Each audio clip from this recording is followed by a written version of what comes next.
Hello and welcome back. This is part 2 of the Umbrella Corporation costume. If you look here, this is actually a piece that I fabricated.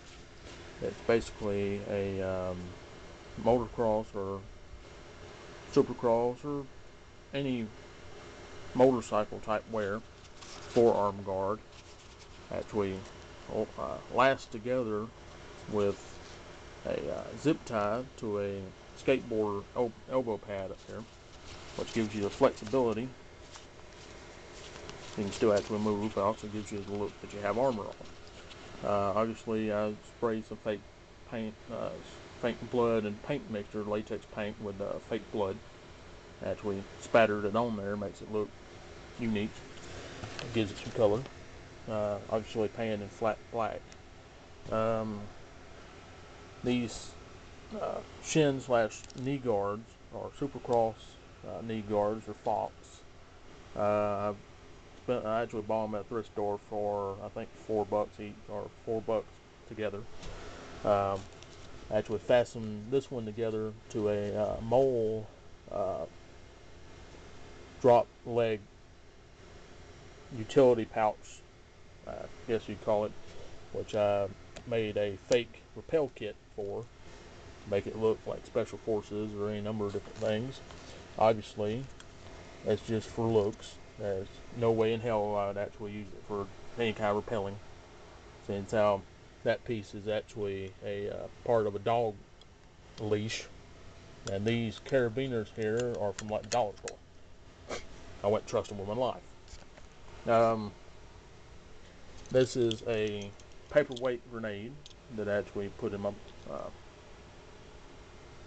magazine holders over here. About $4 or $5 at an Army Navy store. That gives you the look that you actually have firepower on you, despite the fact that the only way you can really hurt anybody is if you lobbed it at them. I carry a standard issue U.S. Army Marine Corps K-bar knife with me at all times. Conventions, obviously, I wrap it up with some kind of electrical tape or something to keep it a little safe. People get kind of funny about stuff like that. So this is H load-bearing suspenders right here. Obviously, some more carabiners, giving that utilitarian look to it. On the pistol belt, I have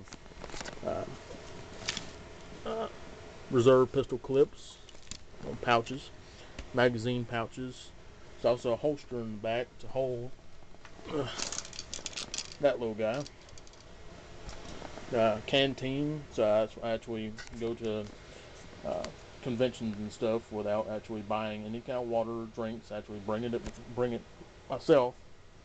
Saves on a lot of money, because they like to charge an arm and a leg for stuff at conventions, even if it's cheap stuff. So took care of that. You can buy these at just about any airsoft store. They're UTG airsoft goggles. Very light and actually very breathable, and they don't fog up or anything like that. They feel real good on your face. You have to get used to them after a little while, but they feel real good, and they're very light. Standard airsoft helmet.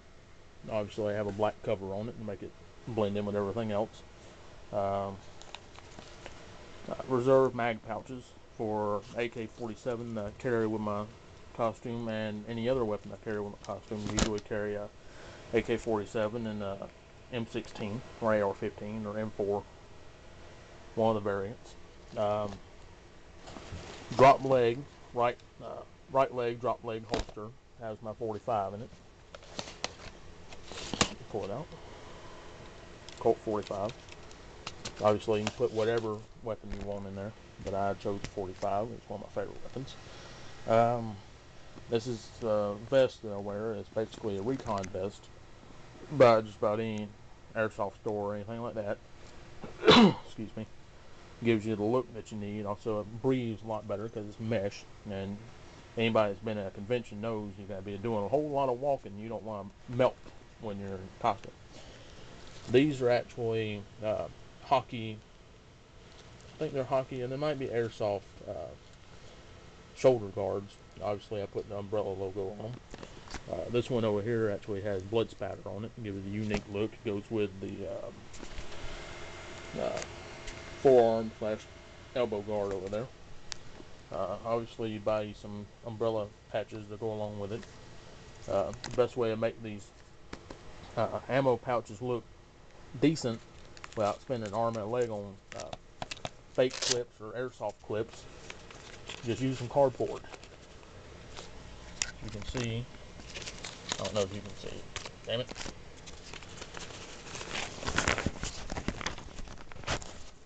It is basically a post office box in there. You close it up, and it gives it that effect that you actually have clips on you, despite the fact you don't. Always carry a sidearm. Obviously, I chose the big boy Desert Eagle airsoft gun. Slide pulls back and everything else, so it's fairly unique, especially for pictures.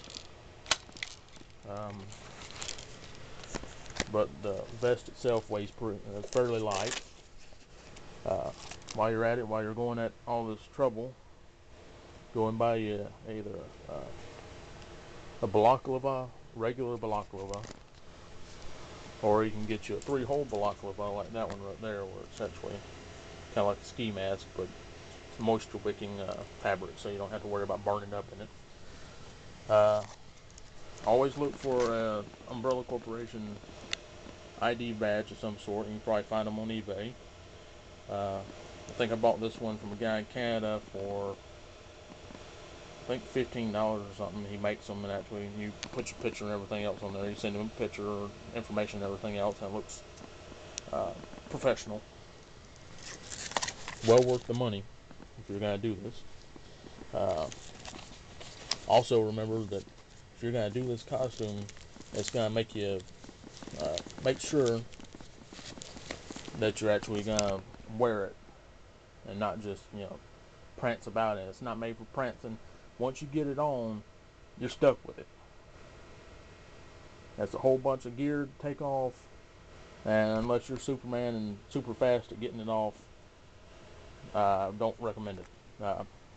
Total, all the gear, jacket, the boots, probably, I think last year set me about 45 pounds heavier, and that's a fairly good amount of weight to carry around if you're not dedicated to it.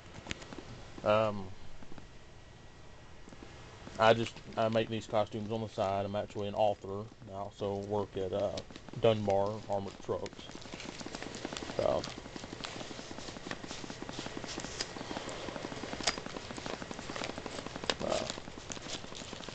Obviously, when you get inside the vest, I went all the way and actually bought me what's left of an MRE. More or less, I put this in there to give it an effect for videos like this, to show people that when I put this stuff on, I go all the way with it. Last year I bought the teriyaki chicken MRE, which lasts me an entire day. This year we're actually going with, I think, 6 other people. Now we're supposed to be meeting them up there. That's the Pulse Loft on Friday, Saturday. If you know any umbrella people or anybody that would like to do this or make a costume of your own, you can meet us up there at any time between 12 p.m. and 4 p.m. It's a 4-hour span, so pretty good amount of time to get there and do everything. Obviously, if you want to do it real good, make sure you buy some gloves, tactical gloves. I use these kind of gloves, which are, you used to be able to find them at Walmart. I don't know if you can still find them or not. They're like 3M gloves or something. They set me back like $4, but they give you a look of professionalism rather. And basically, this entire thing set me back a pretty good amount of money, but spent over about a year and a half time period, so it's not like all rush and everything. The goggles set me back about $10. The helmet was about 20. Knee guards 5. This thing right here, the MOV utility pocket, was about 20. This right here and the elbow pad was, obviously they came in pairs, but I only used one. $8, I guess. The load bearing suspenders set you back about 20. You usually find them cheap. Pistol belt, you find them about 10.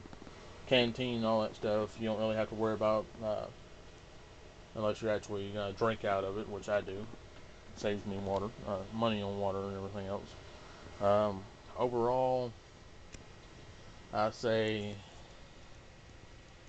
$100, $120. I also added a U.S. biological gas mask to it, which unfortunately is on the other side of the house in my bedroom. Either way, you can just look it up. You'll see what it is. That's pretty much it. If you have any questions about how to make your own Umbrella Corporation costume or anything along those lines, or what to use and